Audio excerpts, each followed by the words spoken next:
Welcome to our special coverage tonight as we are discussing at this moment of uncertainty how Egypt's steady voice anchored in support and sovereignty and stability is continued to resonate as a key pillar in the pursuit of a more secure and a hopeful future for the region at large. And we're really honored to have with us His Excellency Dr. Mongy Ali Badr, Minister Plenipotentiary and member of the UN Association.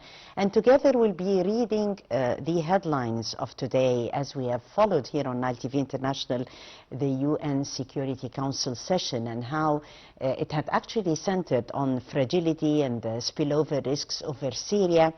How Egypt's tone is understood in order to align with the stability first diplomacy, how Egypt with its balanced diplomacy has been doing a lot and reconciling its emphasis on state stability and sovereignty in Syria.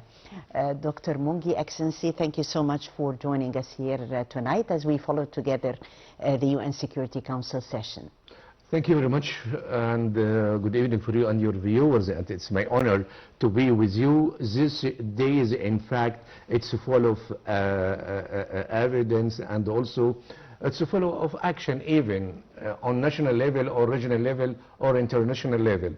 On national level, 2 days, next Saturday we are celebrating Sinai liberation, yes. And in the meantime, yesterday evening, Mr. Donald Trump already mentioned that he's going to extend the ceasefire with Iran, and I think it's good news for all of us. The third point today, this meeting which concentrate on Middle East, and also the desire of to reach ceasefire, not only in Lebanon or Syria, but also in Gulf area, in Sudan, in Yemen, in Libya. And this, in fact, is matching with foreign policy of Egypt, which mentioned many times before by His Excellency Mr. President Sisi, when he mentions that we are supporting the unity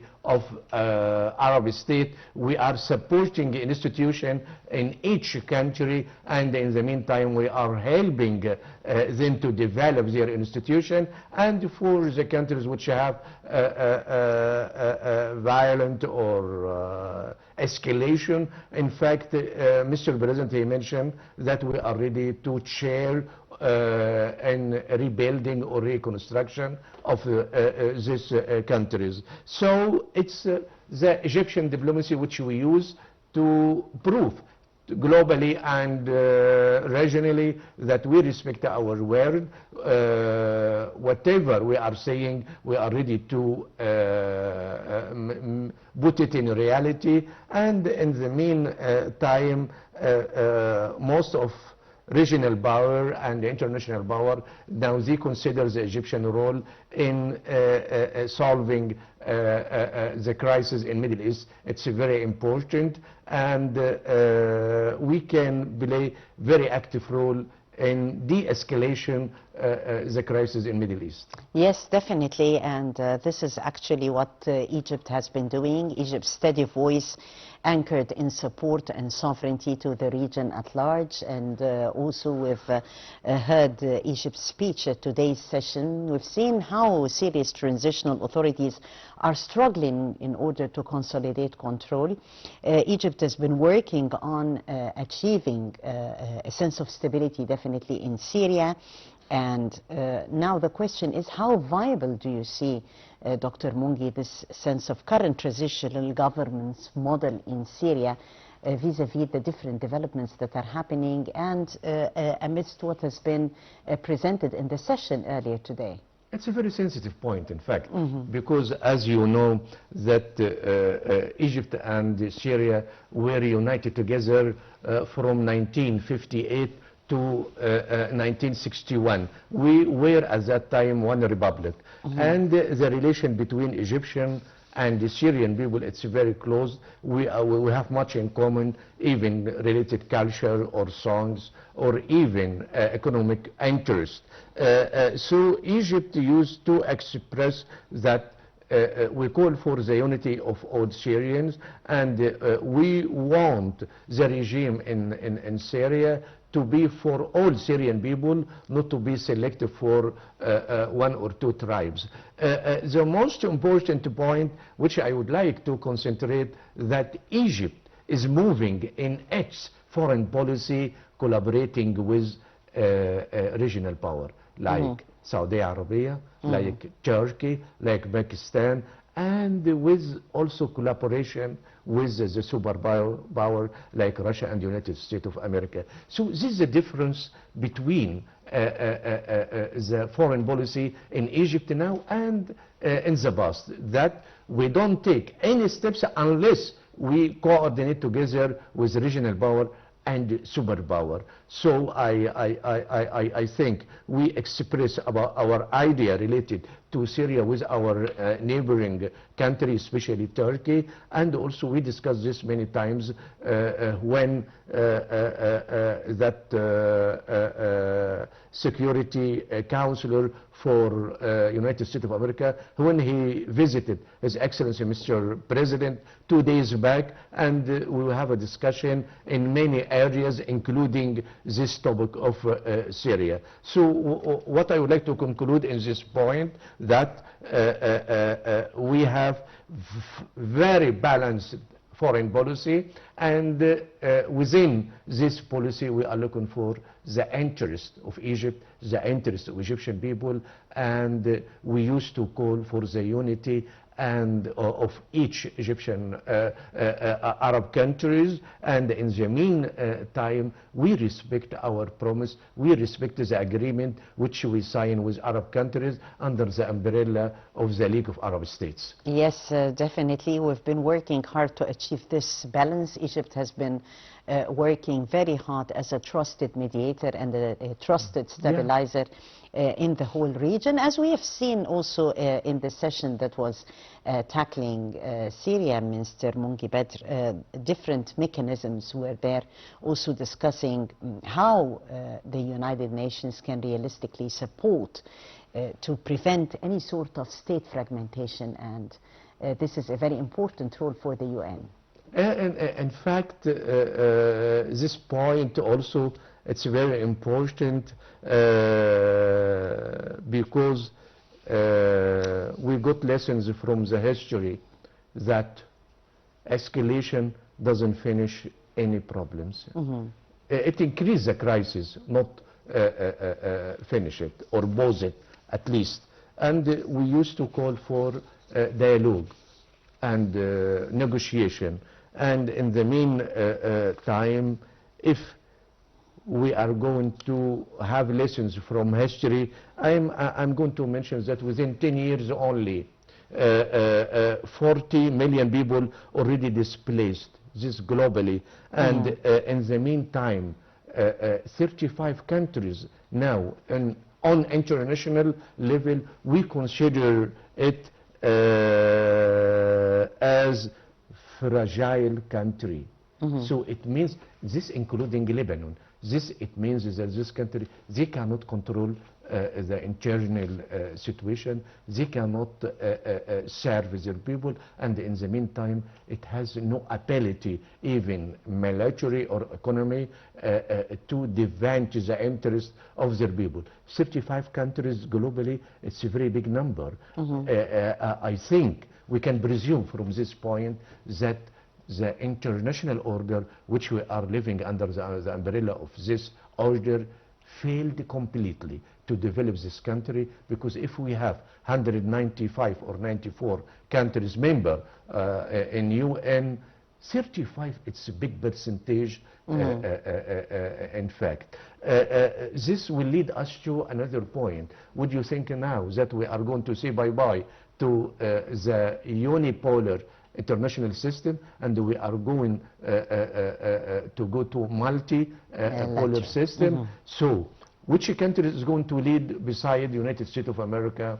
Is it China? Is it Russia? Is it Brazil? Is it India? Is it EU? I think a lot of prospect or a lot of thinking in this area. How long we are going to reach this multipolar system? there is expectation of 20 years, 25 years, 30 years. Nobody mentioned exactly when we are going to move. This it means is that we are now living in liquid era. This liquidity, it's very hard to developing and emerging economy. Very, very hard. Because of what? Each country now is looking for its interest. And unfortunately, big countries doesn't respect international law. Big countries doesn't respect the resolution from United Nations or even for Security Council, unfortunately. So they replace this international laws with its military power on the ground. So military power now replaced the international law, unfortunately. So how about Egypt? This, after we are going to explain every point, go back to our home. So this, what we can say, that our Egyptian army number 9 globally. This we can prove to the Egyptian viewer now. Why we are sometimes suffering from high rate of foreign debt? Because of what? Because of army. Because we would like to keep our dignity, we would like to keep our border, we would like to keep our land. And it's definitely a very important priority now. Yeah. Seeing the regional developments and international developments, it's very important to have a strong army. Yeah. Dr. Mongy, well, we've read together the different speeches of the countries at the session of the UN Security Council, and the question pops up, is diplomatic containment right now still effective while we see this fragmented regional order? Unfortunately. I'm going to explain the situation without mentioning any comment because the situation, it's not okay. Now a lot of resolution from United Nations and even from Security Council, and there is no desire from the superpower, the 5 permanent members, to implement this resolution. Number 2, most of these superpower countries, they would like to change the current order. To go where? We don't know. And for the benefits of whom? We don't know. How about the contribution of emerging economy to redesign the new international order? Nobody knows. But unfortunately, United States of America, under the ruling of Mr. Donald Trump, they would like to do one thing: how they maximize the interest of American man or American people. This is his goal, this is his desire, this is even foreign policy, without respecting the tradition and without respecting the UN resolution. Would we think that other superpower is going to follow United States of America? We don't know, but we hope that for the new election of Congress coming in November, to make a balance between Republic and the Democratic parties, to have a balance and to put some restriction on the behavior of President of United States of America. Maybe at that time we can talk very clearly about the respect of international law, about our interest as emerging economy, about the future of the international order itself. Before that, believe me that every day we are going to listen to Mr. Trump talking morning different from afternoon, and in evening he is going to cancel all what we mentioned morning and afternoon. And this is, it's not the behavior of the president of the most powerful country in economic side or in military side. Another point, in fact, how about Egypt? How about our behavior? We respect our countries, and in the meantime we are working in peace dimension, Yes. globally and internationally. And in the meantime, we respect the sovereignty of all countries, even it's a small or big country. Yes, the region is definitely watching closely, as His Excellency Minister Badr has talked about the U.S. stance, and as Washington talks are going to take place actually today, let me say, arriving after a ceasefire that appears to be fragile, to be conditional, and at the same time strategically timed rather than being deeply rooted. So if we're talking about the ceasefire that has not been deeply rooted, and the timing actually is revealing more about the calculations, isn't it? Yeah, yeah. Ceasefire, even with Iran or with Lebanon, Yeah. it's very important. And all of us yesterday evening were happy because Mr. Trump declared that he is going to extend the ceasefire, which it will finish today. He extend more with Iran. And with south of Lebanon, the situation, it's very bad. Because of what? Since Israel bombed south of Iran, they killed more than 2,000 Lebanese people. Number two, most, I think a big number of Lebanon, they displaced from south to north. The third point, unfortunately, Israel destroyed most of the infrastructure of south of Lebanon.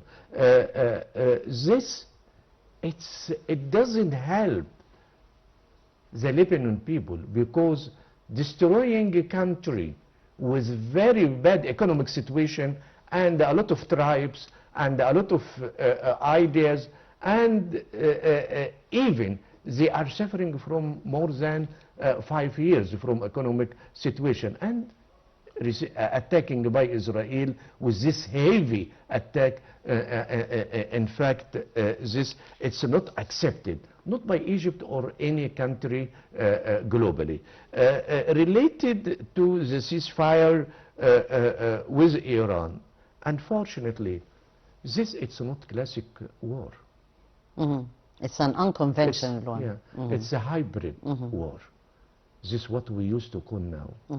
War, classic war, which end by 100% victory. It doesn't exist these days. What we call it's hybrid war. This hybrid war include military action, economic sanction, energy, and even media. I'm going to shed more light about media. Yes. How media is using by Iran, Israel, and United States of America. As you know, that media, it's very important. And this, it used by all leaders globally, because it's very important. It replaced newspaper. Definitely and, one of the weapons used, exactly like Yeah. technology, like AI and more. You know what we called it now? It's narrative wars. Yes, it is, and partly it happens. And we've seen in today's UN Security Council session how it has been centered on fragility and spillover risks in Syria, and how Egypt's tone is always understood to align with the stability-first diplomacy. How does the stability-first diplomacy, Egypt's approach, Dr. Mongy, appears deep-rooted, definitely, in what we call a consistent regional doctrine? Yeah.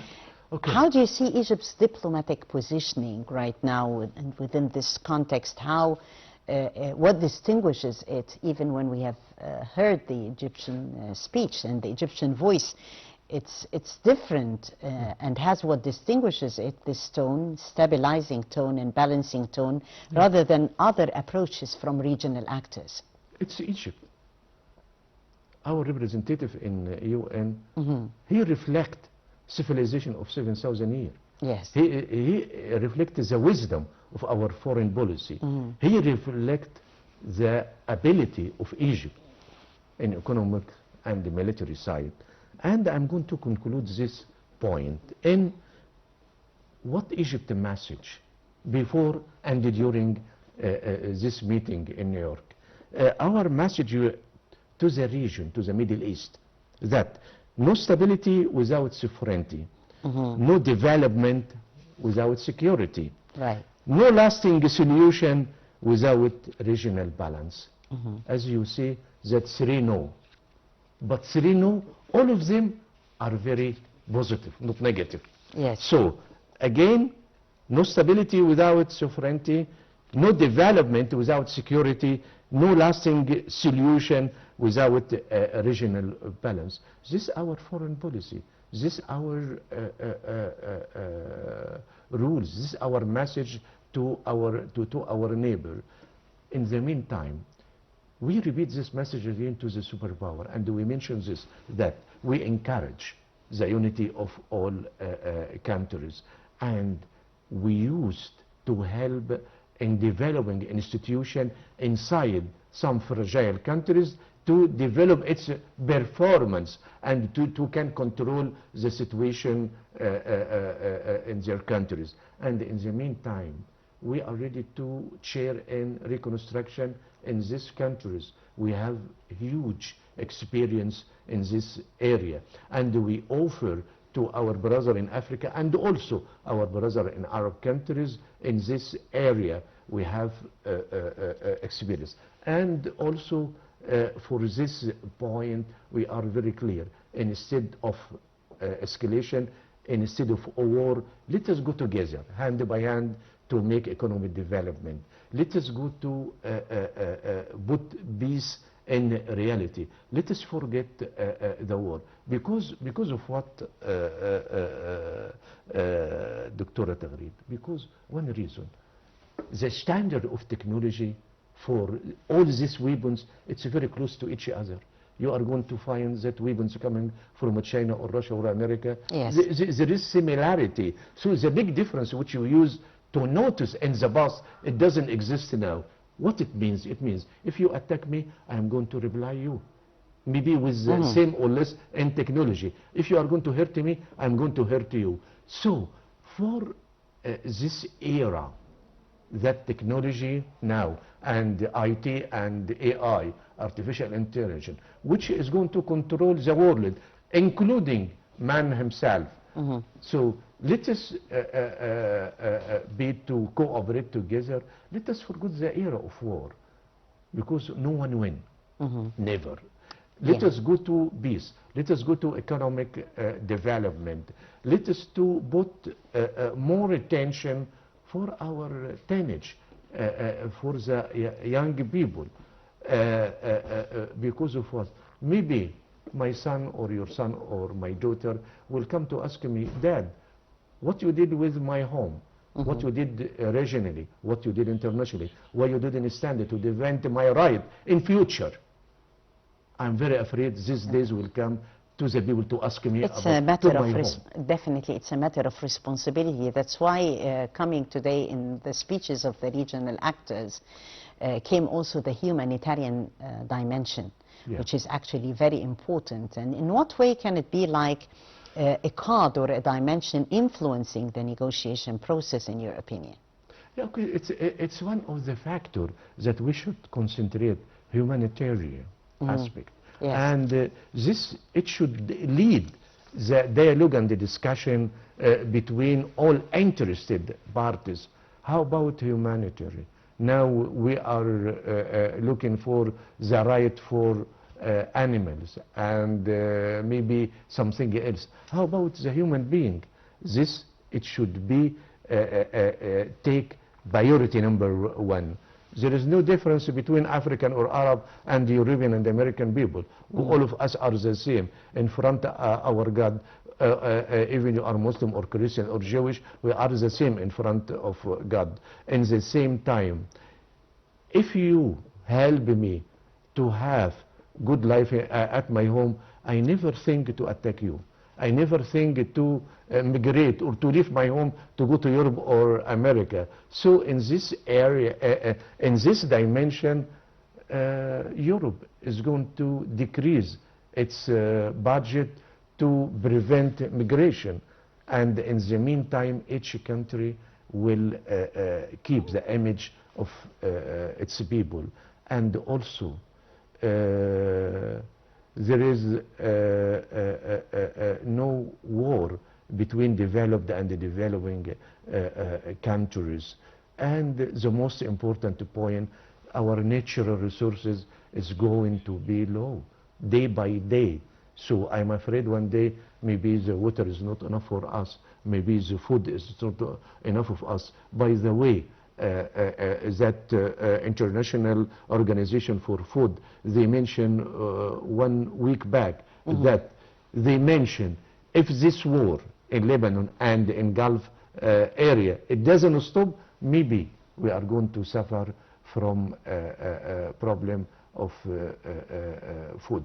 That's why at this moment of uncertainty, Egypt's steady voice was very important, anchored in support, in sovereignty and stability, and also continues to resonate as a key pillar in the pursuit of a more secure and hopeful future for the region at large.